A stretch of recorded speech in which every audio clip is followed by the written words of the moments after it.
চন্দননগরের জ্যোতির মোড়ে দেখো গিয়েছিলাম চড়ক দেখতে, একটু সেলফি নিয়ে নিয়েছিলাম। দেখো প্রচণ্ড ভিড়, যেন মনে হচ্ছে জগদ্ধাত্রী পুজো। কি সুন্দর হচ্ছে দেখেছো চড়কটা, খুব ভালো লেগেছে আমার। তোমরা কীরকম কাটিয়েছো তোমাদের সাথে শেয়ার করলাম, তোমরা কিন্তু আমাকে বলো।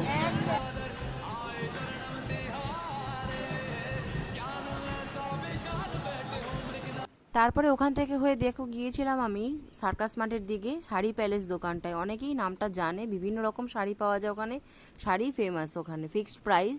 এখানে আমি বিছানার চাদর কিনেছিলাম, দেখো কিছু ছবিও তুলেছিলাম।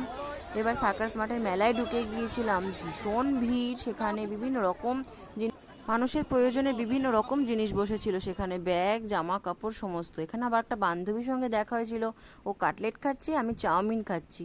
তোমাদের ভিডিওটা কিরকম লেগেছে আমাকে জানিও, লাইক শেয়ার করতে কিন্তু ভুলো না।